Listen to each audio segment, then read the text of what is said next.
Bonjour à tous et bienvenue sur Crypto Signal. Plutôt belle journée pour Bitcoin et surtout Ethereum. Je pense qu'on va vraiment axer une bonne partie de la vidéo sur Ethereum aujourd'hui avec une très belle progression aujourd'hui. Ce qu'on va faire aujourd'hui, c'est qu'on va vraiment axer une bonne partie de la vidéo sur Ethereum. On va faire comme d'habitude, c'est-à-dire les trois piliers d'une analyse de marché, à savoir l'analyse technique, l'analyse fondamentale et bien sûr l'analyse de sentiment, l'analyse de liquidité. Allez, intro.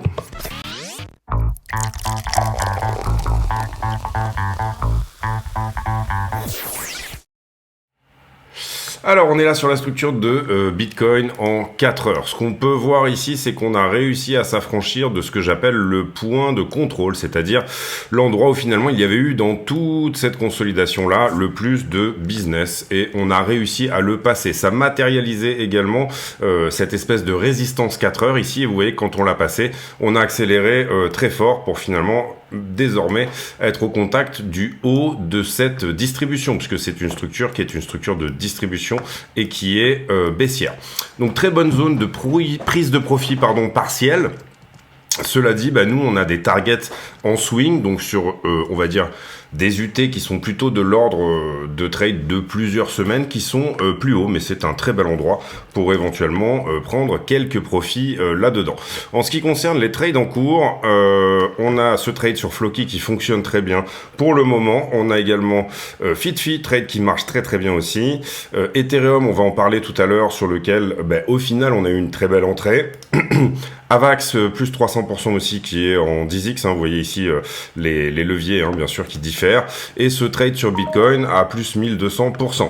Attention, et ça je le dis souvent, je montre ici des gros pourcentages, bien évidemment il y a un risk management derrière et tout cela est maîtrisé, c'est-à-dire que j'ai bon espoir si toutes ces positions vont jusqu'aux endroits où je veux qu'elles aillent, c'est-à-dire en l'occurrence ici on a une première target de 75, on a une zone de prise de profit partiel ici et on a également une deuxième target de 88 et une target finale de 115, et bien ces trades, il faut bien le comprendre, correspondent à des tailles de position qui sont bien sûr maîtrisées. Qu'est-ce que ça veut dire?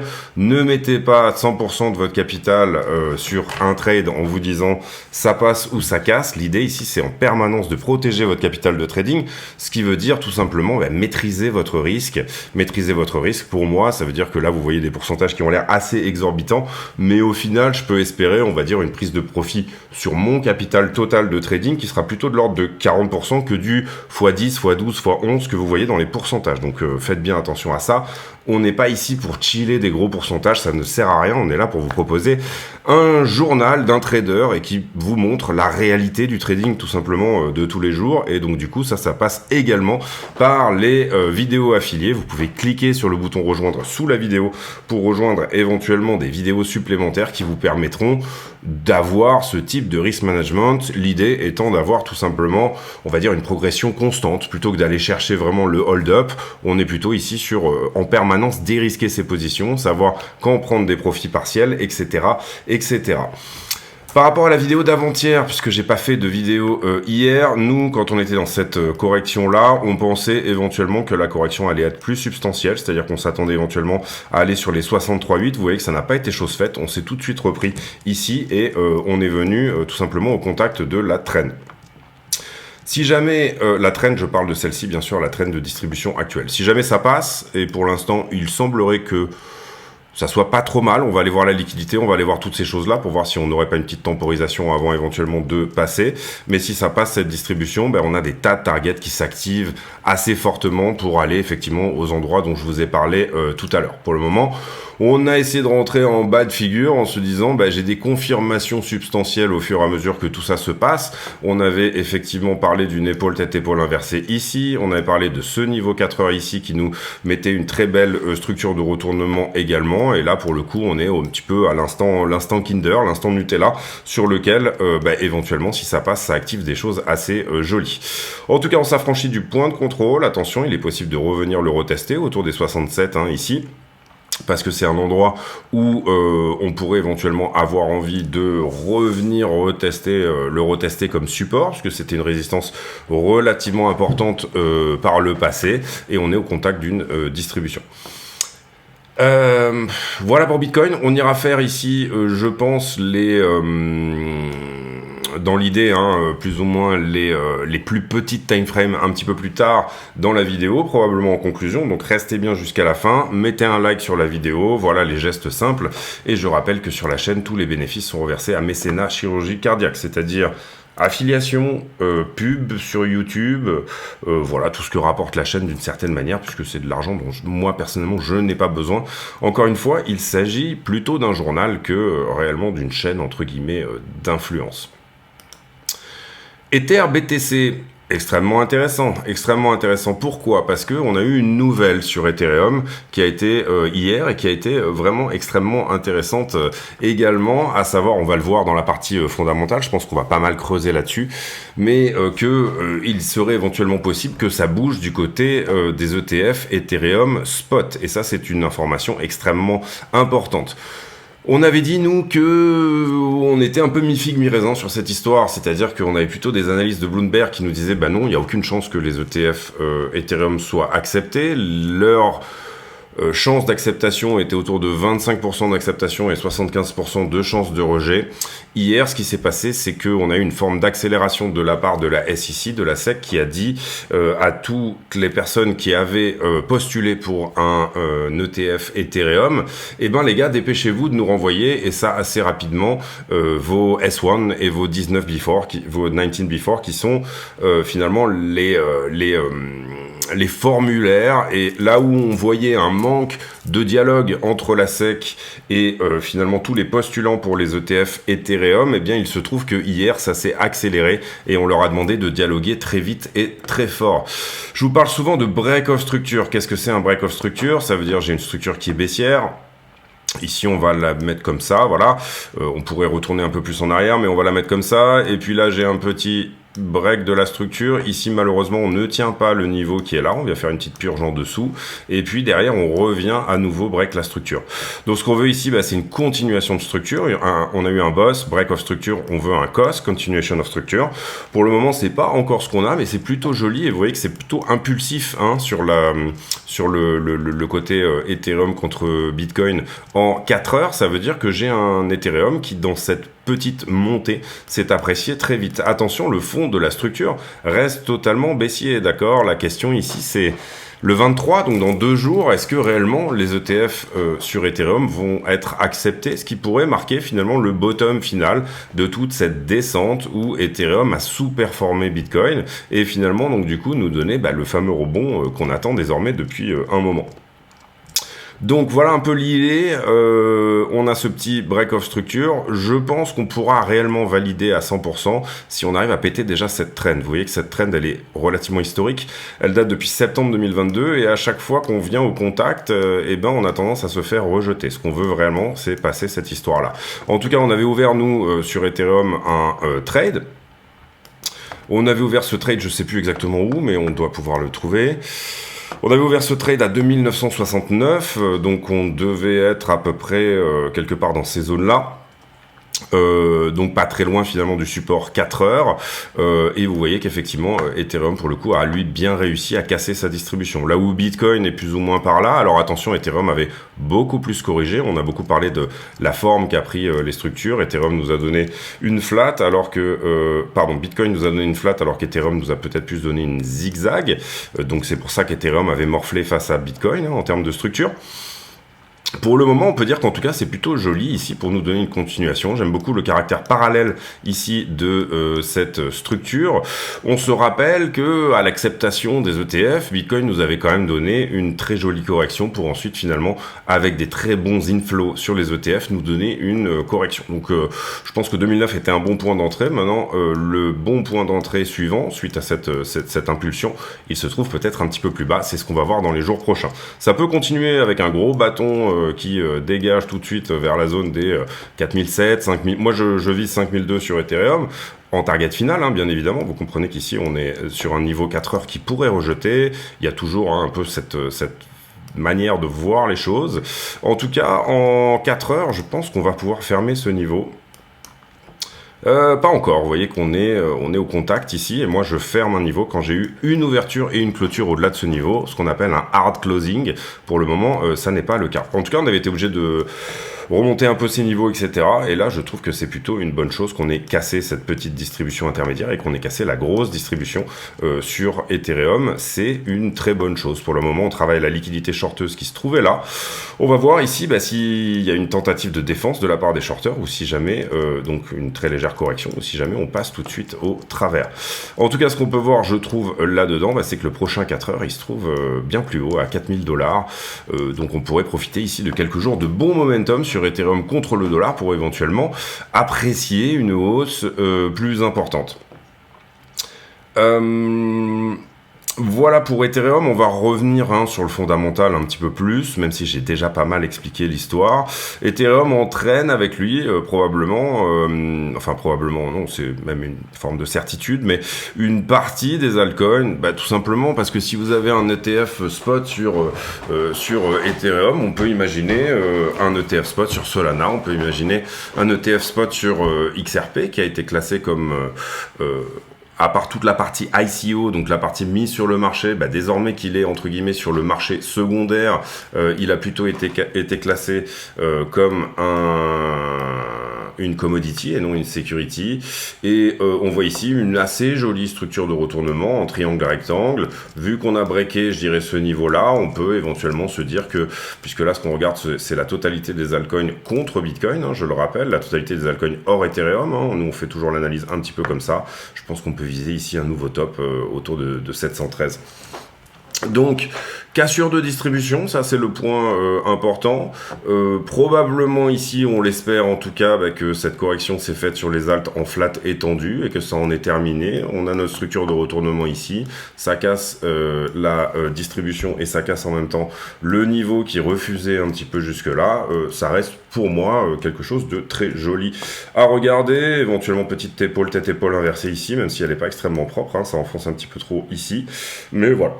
Les targets sont globalement à peu près les mêmes, c'est-à-dire un nouveau top sur les altcoins contre Bitcoin. Est-ce que ça veut dire mettez tout votre argent sur Shiba, etc., toutes ces choses-là ? On va dire qu'il y a une traction Ethereum. Même pour moi, la poussée de Bitcoin s'est faite un petit peu grâce à cette news sur Ethereum. On avait un Bitcoin qui était un petit peu bloqué sous les 67-68 depuis un certain temps. Et cette news qui est sortie hier a donné du fuel à un petit peu tout le marché pour tout simplement revenir et repartir plus haut. En termes de Bitcoin dominance, on a bien sûr Ethereum qui vient reprendre de la dominance à Bitcoin, on l'a vu sur l'appréciation, etc. Pour le moment, on ne peut pas réellement parler de structure de top ici, là-dedans. Mais on peut parler en tout cas d'une dominance qui respire pour laisser de la place finalement à Ethereum et au reste des altcoins. On l'a vu sur l'analyse. En termes de stablecoin dominance, vous voyez que ça vient également crasher et ça c'est plutôt une bonne chose. Ce que je vois moi dans la stablecoin dominance et ce que je voulais voir, c'était finalement qu'on sorte du caractère parallèle ici de cette structure-là et qu'on arrive à péter par le bas. Donc... c'est difficile sur de la dominance d'avoir des targets extrêmement basses, puisque là on est déjà très bas sur la stablecoin dominance, mais en tout cas ce qu'on peut éventuellement dire, apprécier, etc., c'est que ça ressemble à un refus sur ce niveau 4 heures là, ça ressemble à une correction, j'avais mon impulsion ici, si je reproduis la même impulsion à la suite de cette correction là que j'avais eu par le passé, le trading le plus basique possible, c'est-à-dire AB égale CD, j'ai mon impulsion, j'ai ma correction, j'ai une nouvelle impulsion, on peut s'attendre éventuellement à aller aux 4% de dominance sur la stablecoin dominance. On n'y a pas été depuis extrêmement longtemps, et si on regardait à combien était Bitcoin en 2021, ça aurait pas vraiment de sens. Pas vraiment de sens parce que la dominance de Bitcoin n'était pas du tout la même à ce moment-là. En tout cas, on peut peut-être viser ça si, encore une fois, on considère les choses comme ça, en fait, c'est un bear flag sur la dominance des stablecoins. Je vous rappelle qu'on veut que la dominance des stablecoins diminue pour que la dominance, la market cap, on va dire plutôt des altcoins et du marché crypto dans son ensemble s'apprécie. Ce qu'on regarde ici, c'est l'indice du cash en crypto. Et pour le moment, on peut voir quand même impulsion, correction, impulsion et potentielle correction terminée ici pour avoir une nouvelle impulsion. Derrière, c'est assez difficile de dire, je pense qu'on peut viser les 5%, aller viser vraiment cette target ici des 4%, ça paraît quand même un petit peu difficile, au sens où je pense que les stablecoins à un moment donné vont trouver leur place et que aller à des 0, 2, 3% de stablecoins sur le marché, ça me semble assez compliqué ici à ce stade. On passe sur le fondamental. Deuxième pilier de l'analyse de marché. Qu'est-ce que j'ai reposté ici depuis un des gars de Goldman Sachs qui prend la tête de Grayscale. Les réserves sur les exchanges en Bitcoin qui sont à des niveaux les plus bas, c'est-à-dire 1,7 million de Bitcoin. Et là, on parle des réserves. On parle pas de votre argent, vous, qui est positionné sur les exchanges. On parle des réserves. J'avais fait une vidéo Glassnode avant-hier et j'avais expliqué, on avait regardé tout le on-chain, etc. Et j'avais expliqué que on voit qu'il y a très peu d'intérêt de la part des retail, mais qu'il y a une forme d'intérêt institutionnel. Ça, on peut le voir au travers des nouvelles adresses qui sont à leur plus bas désormais depuis 2018. Ça veut dire que, en général, si vous avez du retail qui rentre, vous allez avoir du 0,01 BTC, ça va créer une nouvelle adresse, etc. Ça va être plutôt du fish, du petit poisson, on va dire, qui crée de la nouvelle adresse. Ici, on voit très peu d'intérêt finalement de la part des retail, c'est plutôt une bonne chose pour partir vers le haut, mais par contre, et c'est ce que j'avais montré dans la vidéo Glassnode que j'avais faite pour les affiliés, encore une fois, renseignez-vous soit sur le Discord qui est en lien de la vidéo, soit en cliquant sur le bouton rejoindre sous la vidéo pour vous affilier, mais l'idée ici c'était que par contre on voit une augmentation de la part des adresses à plus de 1000 bitcoins, c'est-à-dire que on voit quand même un intérêt des grosses adresses. Ici, très bon thread de Esprit Cryptique, n'hésitez pas à aller le voir, n'hésitez pas à vous abonner sur le Twitter de notre chaîne et également sur le sien, qui nous explique pourquoi il se pourrait que les ETF spot soient approuvés le 23 mai, donc après-demain. Les afflux sur les ETF Bitcoin hier sont très bons, 232 millions, donc ça c'est plutôt une bonne chose. On a toujours un achat institutionnel qui finalement couvre le nombre de bitcoins qui sont minés tous les jours. Enfin, pour le moment, on s'est très bien repris par rapport à une fin de mois d'avril qui n'avait pas été très bonne. On s'est très bien repris sur les afflux ETF. Standard Chartered Bank qui s'attend à ce que les ETF soient approuvés cette semaine. On l'avait expliqué aussi, le 23 mai, c'est la deadline pour les tout premiers qui avaient proposé des ETF spot. Qu'est-ce que ça veut dire ?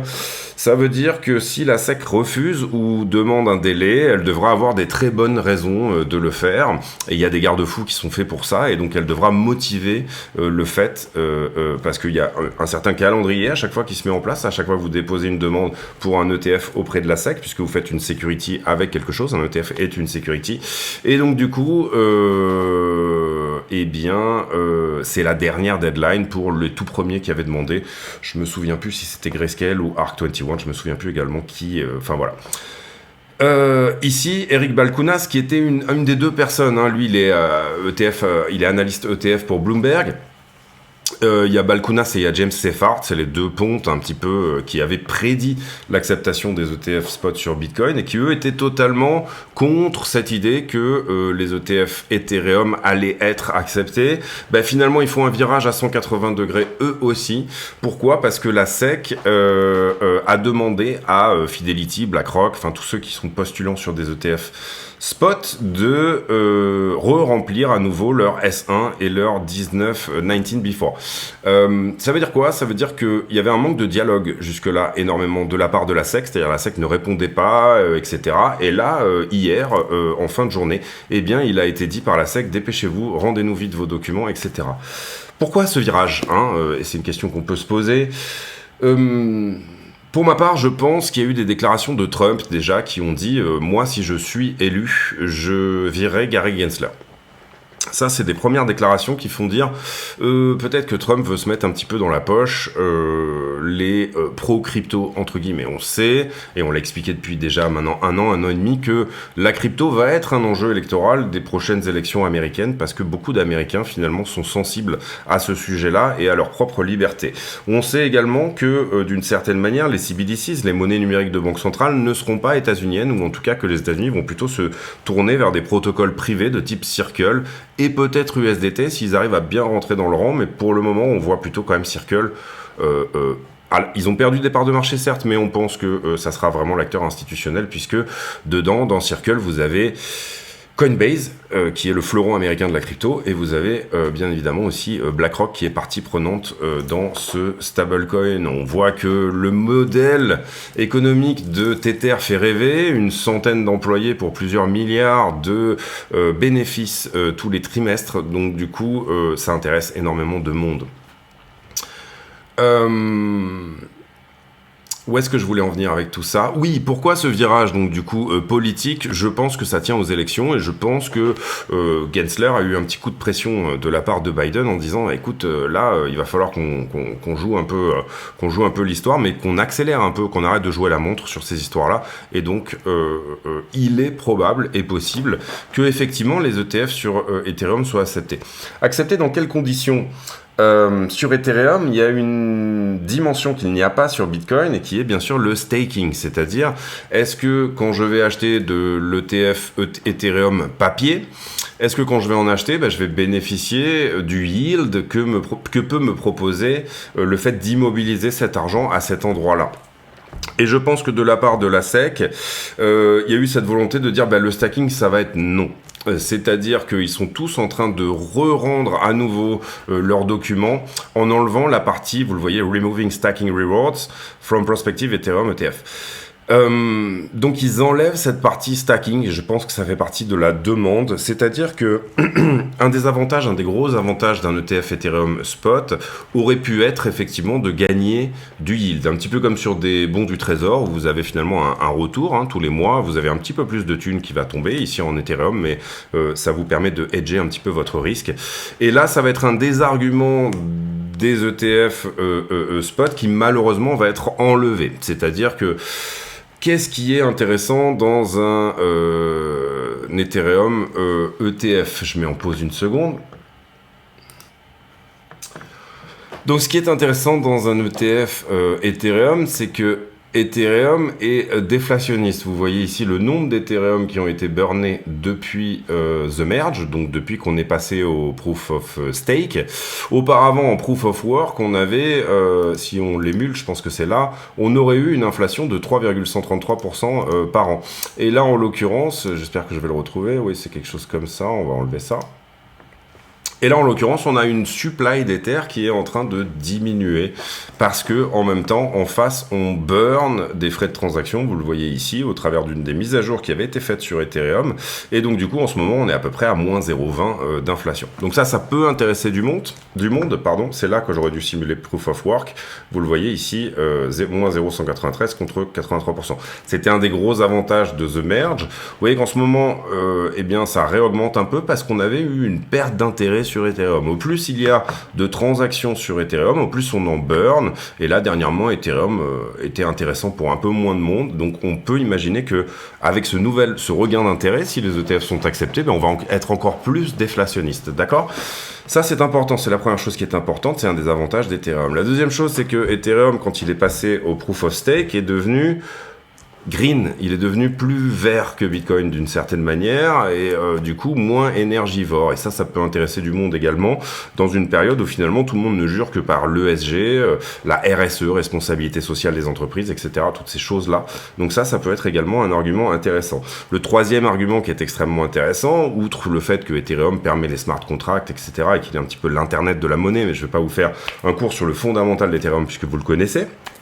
Mais plutôt le fait que Ethereum proposait justement ce yield dans ces ETF et qu'il y avait la possibilité pour ceux qui investissaient dans les ETF de cocher une petite case qui disait ouais, moi je suis ok pour que mes Ethereum soient stackés. Ça aurait fait un petit rendement. En ce moment, je sais pas combien est le rendement, je pense qu'on peut le trouver ici, mais ça doit être pas énorme, ça doit être autour des 3-4%. Je sais plus où est-ce qu'on le voit. Bon, c'est pas extrêmement important, mais je pense qu'on est autour des 3-4% en ce moment sur le yield d'Ethereum. Mais bon, voilà, c'est quelque chose sur lequel c'est plutôt intéressant. Je prends une monnaie dont la supply est potentiellement en train de baisser en ce moment. Je prends un petit yield dessus, donc même si ça perd 3% par an, finalement, je me hedge. Voilà, il y aura toujours un petit peu qui va re-rentrer également à l'intérieur. Et ça, on peut imaginer que ça va être retiré des possibilités. Et je vous redis une nouvelle fois que les bénéfices de la chaîne seront versés à Mécénat Chirurgie Cardiaque, donc n'hésitez pas à utiliser les liens d'affiliation, etc. Je vais annoncer un nouveau partenaire demain. Demain, oui, j'attends le lien d'affiliation, etc. Mes nouveaux partenaires, hein, puisque je le rappelle, Bybit et BitGet sont désormais sur liste noire de l'AMF. Ici, on passe sur Wall Street Journal, on est toujours sur la news, on passe également là-dessus. Pour moi, la grosse news, hein, c'est la potentialité qui est à l'augmentation d'un ETF sur Ethereum. Ici, voilà, on passe. Hein. Je vous ai expliqué que Fidelity avait enlevé tout ça. Ici, pareil, on va passer. ASML et TSMC peuvent débrancher leurs machines, qui sont des producteurs de semi-conducteurs, si jamais la Chine envahissait Taïwan. Je pense que la Chine, bientôt, n'en aura pas grand-chose à carrer, puisqu'au travers des sanctions, ils ont créé leur propre machine-outil pour graver des semi-conducteurs, et ils sont actuellement capables de graver à 5 nanomètres. Un mort et 30 blessés, ça c'est pas très bon pour Boeing, je pense que c'est un Boeing qu'on voit là, oui.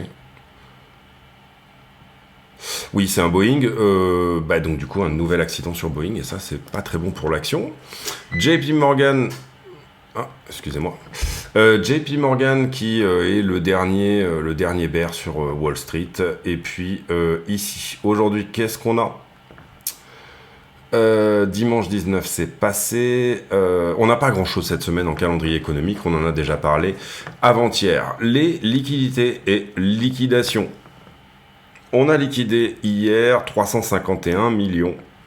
Vous voyez que sur 24 heures, la map est très rouge puisqu'on a liquidé principalement du short. 351 millions, c'est pas mal, c'est plutôt une belle journée de liquidation, excusez-moi. Autant pour moi. Donc oui, plutôt une belle journée de liquidation, plutôt du short de liquider, c'est normal, la price action a été plutôt vers le haut. Carnet d'ordre au spot qui nous en dit pas mal sur le sentiment également. Vous voyez qu'on avait des ordres à l'achat ici qui, depuis qu'on a poussé, se sont ravisés, hein, finalement ont disparu depuis cette grosse bougie-là. Ce qu'on veut, c'est qu'ils réapparaissent plus haut, hein, d'accord, c'est un peu l'idée. Attention, petit mur de vente qui est en train de se mettre en place juste au-dessus de la structure ici, autour des 72. C'est pas non plus un mur extrêmement méchant, mais on peut dire qu'il y a peut-être 300 ou 400 bitcoins, 500 bitcoins à passer à la vente pour pouvoir s'affranchir de ce niveau-là.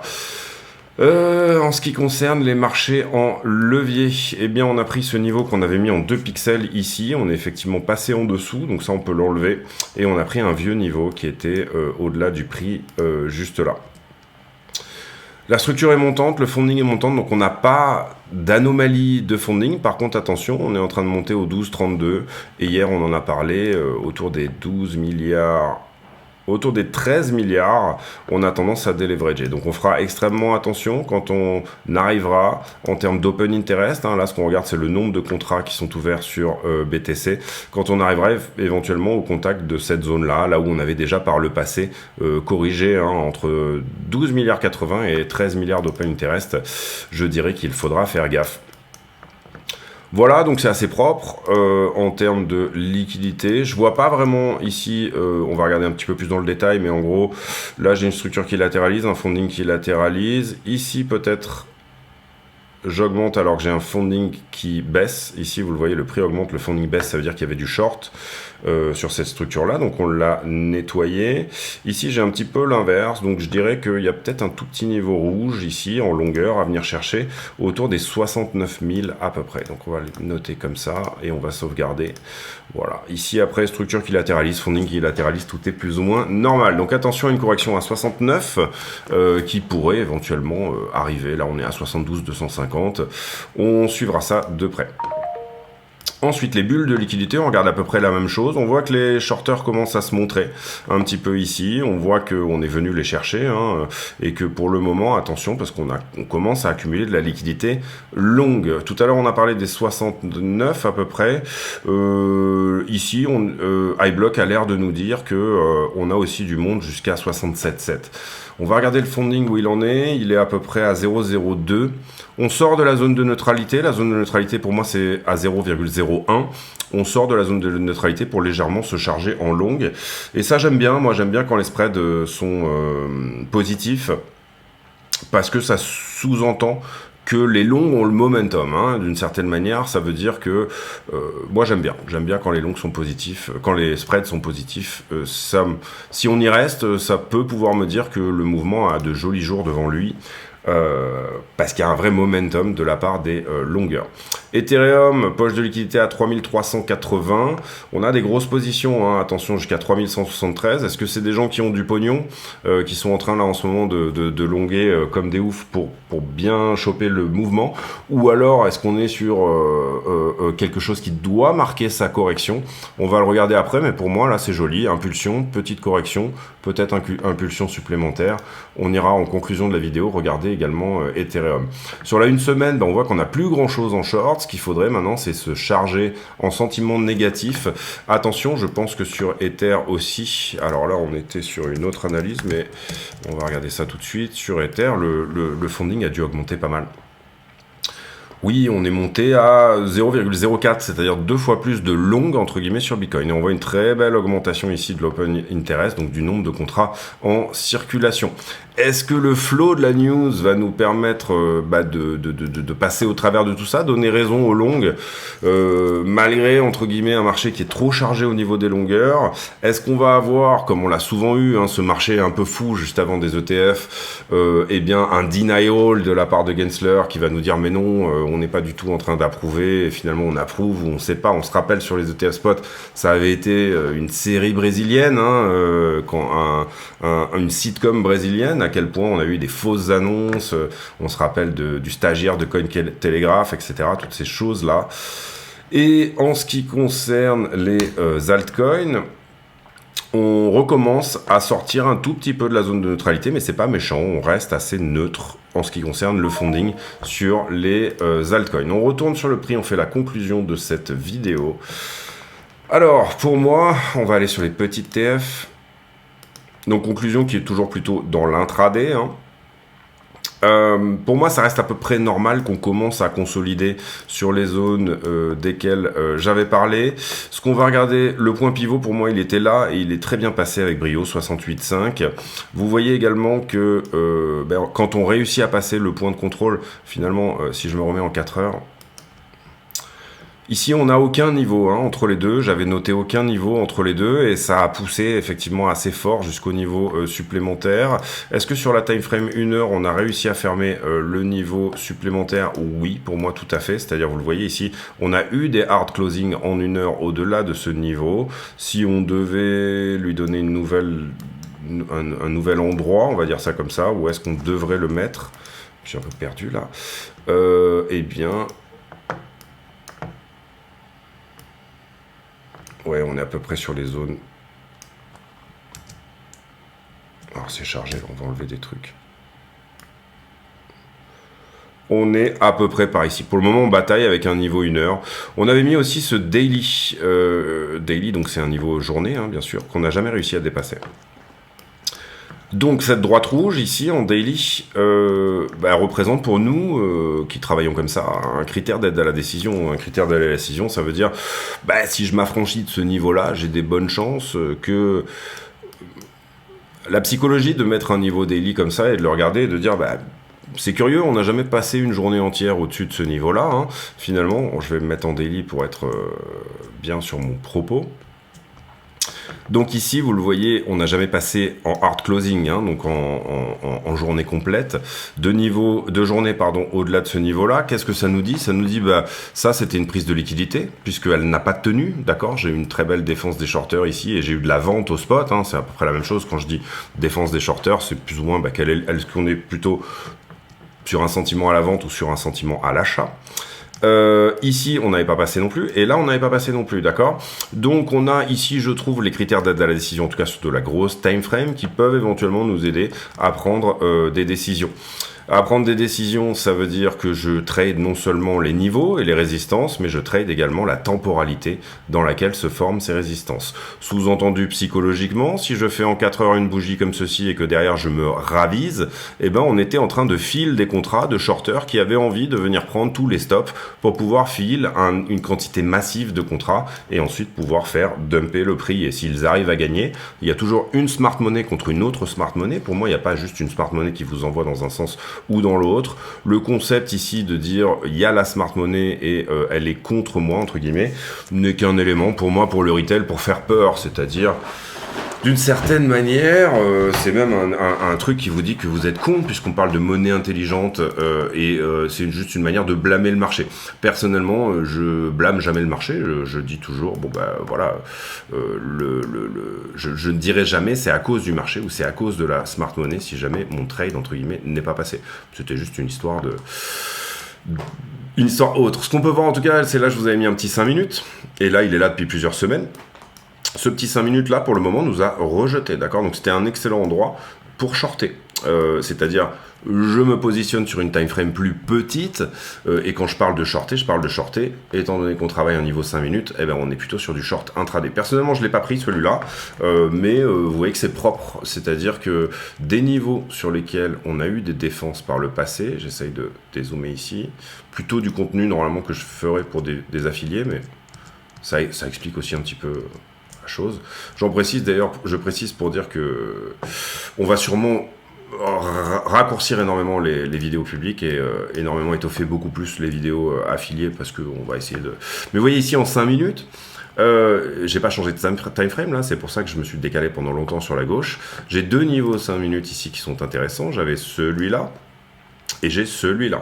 Donc j'ai un daily, ça me dit bon, je peux mécher et ce jusqu'aux 5 minutes qui sont là, voire en dessus. Hein.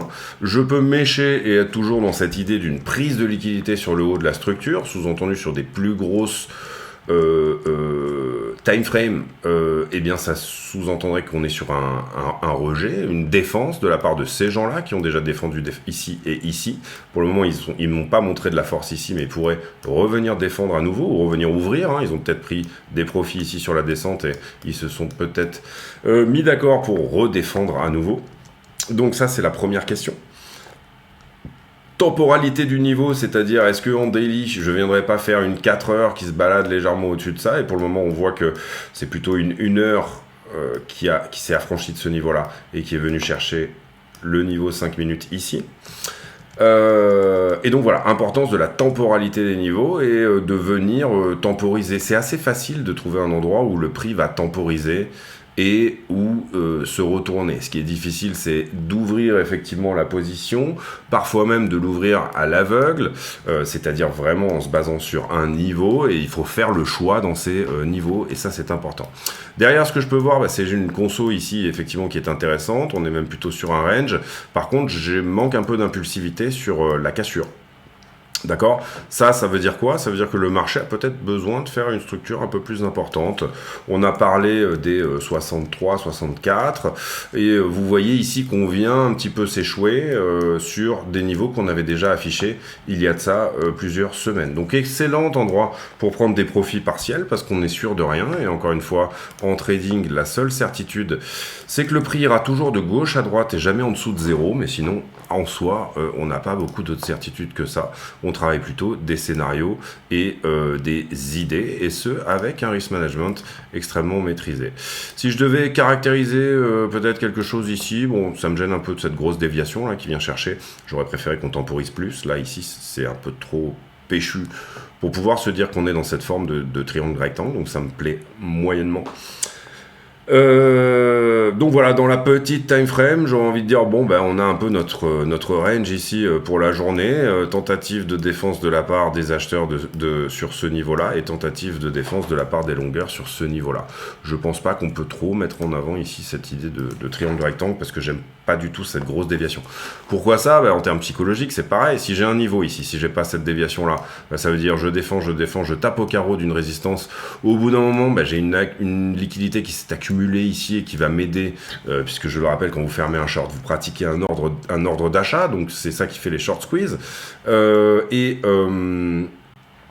Et donc voilà un petit peu l'idée. J'aime pas trop cette déviation parce que tout simplement, elle est venue sortir les shorts. On commence à accumuler de la liquidité que ici. On a perdu la liquidité qui était déjà par le passé en train de shorter là-dessus. Est-ce qu'on peut dire autre chose? Donc on va même enlever ce niveau, ou en tout cas on peut ici tout simplement décaler un niveau 5 minutes et l'envoyer par là. On est en 15, pardon. On va plutôt le mettre en 5, je préfère. Voilà, dans ces zones-là, hein, à peu près, je pense qu'on n'a pas vraiment... Si, là, ici, un petit peu, on a un petit peu passé. Bah, il était plutôt intéressant en 15, en fait, je trouve. Ouais, il est plus intéressant en 15. Donc là, on le descend et on regarde à peu près à quel endroit j'arrive pas à ouvrir et fermer une bougie. Et là, en l'occurrence, il s'agit plutôt de ce point-là. On le met en 1 pixel, on le labelle en 15 minutes, bien sûr, sinon on n'y comprend plus rien. Et voilà, derrière j'ai une petite trend à l'accumulation ici qu'on pourrait se donner là, et qui pour le moment me note ce momentum un petit peu larvé.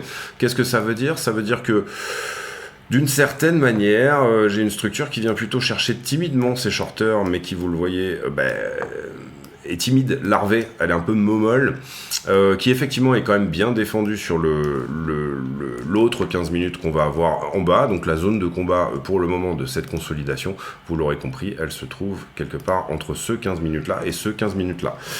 On a une résistance au-dessus dans une time frame plus importante, la 1 heure qui est là, la daily qui est là, et la 5 minutes qui pour le moment nous a donné une réaction qui était là et qu'on avait mis encore une fois sur la charte depuis plusieurs minutes. Alors, scénario privilégié. Scénario privilégié, compliqué, mais j'aurais peut-être tendance à dire ici qu'on a besoin de temporiser un petit peu. On est quand même au contact de niveaux qui théoriquement rejettent. On est au contact d'une trend qui théoriquement rejette. Ce qu'on veut venir chercher, c'est 72,5 hein, ici, pour avoir le break de structure, hein, justement. Hein, c'est-à-dire que là, vous comprenez que c'est un top majeur de la structure 4 heures. Il y en a un ici et il y en a un là. Si je fais mon break of structure ici, c'est une bonne nouvelle. Ce qu'on veut le faire, ce qu'on veut le faire.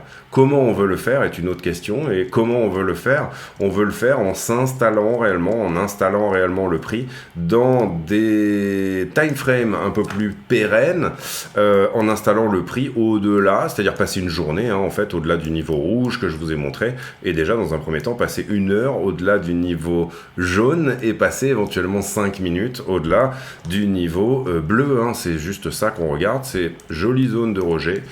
Derrière, celui qui n'est pas long là et qui voudrait éventuellement rentrer là-dessus, bon bah peut-être si jamais on avait un retest, et comprenez bien que c'était ce sur quoi j'étais parti avant-hier et qu'on ne l'a pas eu, hein, donc assez difficile ici de donner des bons points d'entrée. Ce qu'on voit, c'est quand même un momentum qui s'accélère pour le moment. Oui, donc du coup, je trouve que ces zones-là, 68,3, cette zone aussi du 67,200, éventuellement ce joli point pivot à 68,5, par exemple, si on y allait aujourd'hui, 71 vers 68,5, ça ferait une correction, somme toute, qui sortirait les longueurs retardataires. Pourquoi sortir les longueurs retardataires? Parce qu'on peut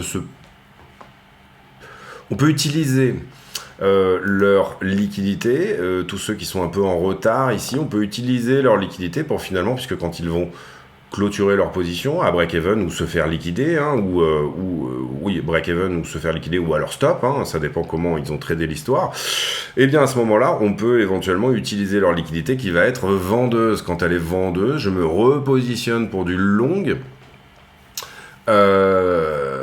et du coup, je peux accumuler tous les contrats, et là où il me manquait cette liquidité pour la smart money, les grosses institutions, pour finalement remplir tous mes ordres, eh bien c'est plutôt en bas de ces poches de liquidité qu'en général, on a tendance à avoir des réactions. Voilà, j'espère avoir été clair sur cette vidéo. Très bon slot pour Ethereum en ce moment. On avait déjà parlé et on avait déjà évoqué le sens de nos trades et ses structures de retournement, etc. On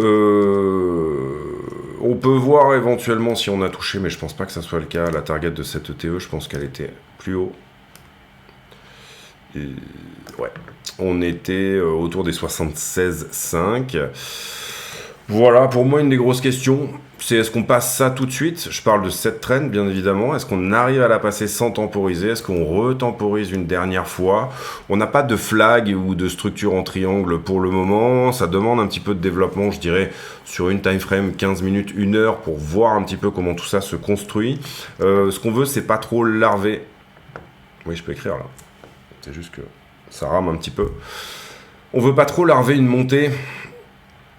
Larver une montée, j'entends faire une consolidation en montée comme ça, parce qu'on n'aura plus de contrat shorter pour le faire, on veut plutôt une structure en descente larvée, d'accord? Quand je dis larvée, c'est molle. Voilà, ça c'est impulsif, ça c'est mou, ça c'est impulsif. Cette montée larvée un petit peu molle, et vous voyez que du coup elle nous fait une correction plus importante. On passe pas néanmoins sous la structure, ce qui était plutôt encore une fois notre idée avant-hier, mais voilà, en gros vous avez compris le principe et l'idée. Donc très bon spot pour le fondamental, joli spot pour Ethereum, on a bien poussé, donc on pourrait quand même s'attendre à ce que ça temporise un petit peu, à ce qu'il y ait une forme de correction. Derrière, présence de niveau de rejet, et vous le voyez ici, on a quand même tendance, ici on avait montré ce 4 heures qui aurait pu, qui a temporisé en tout cas la structure. Bah là on est typiquement sur un peu les mêmes zones, des zones où ça pourrait temporiser un petit peu. Voilà, bien sûr à partir du moment où on passe la TH, ça risque d'être relativement impulsif. Une des questions ici, c'est de se dire, bon, on est passé à 0,02 en funding. Est-ce que à partir d'une toute petite correction, on pourrait pas reset le funding? C'est-à-dire que ici, par exemple, admettons qu'on vienne sur 68, 67, le point pivot peut-être 68,5, éventuellement retest de la trend ici, ben, on réveille pas les shorters, on n'a pas sorti aussi une partie des longueurs, le marché ne se dit pas finalement, bon, ben, c'est terminé, et c'est là du coup qu'on pourrait avoir un sentiment qui redevient à la neutralité, suffisamment dégradé pour finalement enclencher du short supplémentaire dont on pourra se servir pour pouvoir pousser plus haut. Donc scénario privilégié pour moi, c'est une petite correction à ce stade. Malheureusement, on manque un petit peu d'infos là au moment où je vous fais la vidéo pour pouvoir dire que le 15 minutes qu'on a en bas va être percé. Là, on est au contact, vous le voyez.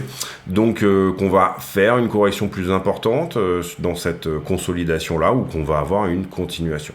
Donc en tout cas, passer sous la structure ici, et voir où on est le funding à ce moment-là peut être intéressant. On a dans cette montée, si je la regarde en 15 minutes, bah déjà une première vallée ici qui est censée nous donner une forme de protection autour des 70. Moi j'aime bien les vallées comme étant des zones qui doivent protéger la jambe du mouvement, la jambe ici, mais également la jambe bien sûr inférieure. Donc déjà on va voir au contact un petit peu de, je dirais, 70, comment ça se passe, d'accord? Correction ici, éventuelle à 70, comment ça se passe? Si ça corrige jusqu'à 70, il est possible que le prix se réveille tout de suite après avoir pris la liquidité des longueurs qui se trouvaient là. Pour le moment, encore une fois, pour moi, correction dans la journée, plutôt l'endroit où je dirais qu'on a besoin d'aller. La question étant, dans toute cette zone-là, entre le point pivot, moi j'aime beaucoup cet endroit des 68,5, pour moi c'est vraiment un point pivot, entre le point pivot de 68,5 et le point pivot de 67,3, dans cette structure-là, est-ce qu'on arrive à tenir le momentum actuel, 68, voilà, est-ce qu'on arrive à tenir ça, quoi, c'est-à-dire, on a accéléré, est-ce qu'on arrive à vraiment continuer l'accélération comme elle est là, ou alors est-ce qu'on va devoir faire une temporisation un petit peu plus longue? Vidéo un peu longue, encore une fois, j'en conviens, mais on a fait encore une fois du contenu plutôt affilié, plutôt du contenu entre guillemets de mentorship, où on est rentré très très loin dans les détails. Voilà, c'est un petit peu l'idée aussi. Si jamais vous voulez continuer à bénéficier de ce contenu, je pense que vers la fin mai, on fera plutôt des vidéos affiliées qui vont fonctionner comme ça. Et on fera plutôt des vidéos publiques qui vont être beaucoup plus synthétiques et beaucoup moins explicatives. C'est-à-dire qu'on aura une vidéo de 20 minutes qui va être beaucoup moins dans le détail. J'espère que tous les concepts ici vous plaisent. Encore une fois, moi j'ai ma manière de faire. Il n'y a pas de bonne manière de faire en soi. Si votre manière de trader, c'est, je sais pas, les imbalances uniquement, le tunnel Vegas uniquement, etc. Moi c'est un truc un peu hybride entre la liquidité, une certaine forme de chartisme, une certaine forme d'héliotisme, etc. C'est vraiment un truc qui s'est développé dans l'intuition aussi, avec tous les systèmes d'analyse qu'on a à disposition, enfin que j'ai à disposition. Mais c'est pas très important en soi, parce qu'on redit un peu quand on fait cette technique des niveaux en price action, etc., et quand on fait cette technique des trends, quand on fait cette technique du chartisme, les bear flags, les bull flags, etc., ça correspond et ça revient à dire la même chose de plein de manières différentes, en fait, d'une certaine manière. Trader, c'est aller contre l'intuition de ça monte, j'achète, et ça descend, je vends.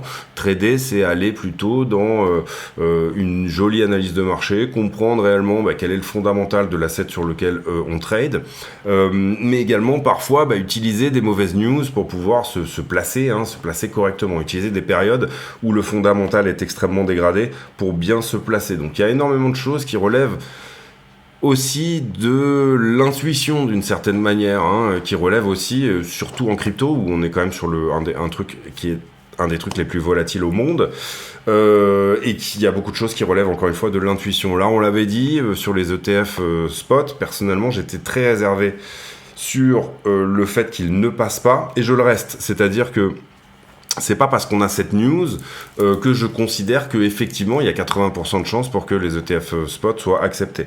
Pour moi, on est toujours à 50-50. Par contre, il y a un joli momentum, et y compris les analyses de Bloomberg commencent à s'y méprendre en se disant « Ah, mais en fait, peut-être que il se pourrait que ces ETF spot Ethereum soient acceptés. » Donc, ça fait un joli virage pour le marché, etc. Toutes ces choses-là. L'idée, ça reste quand même plutôt de surfer sur la rumeur, et là en l'occurrence je pense qu'on a une belle rumeur jusqu'au 23, sauf s'il y a une forme de démenti, et puis ensuite il y aura probablement au moment de l'acceptation une dernière poussée, pour que tout le monde puisse effectivement vendre sa rumeur, et puis il y aura une vente de la news exactement comme on avait eu sur Bitcoin, où au moment de l'approbation des ETF on avait une correction d'une dizaine de pourcents, je crois que c'était le lendemain ou 2-3 jours après.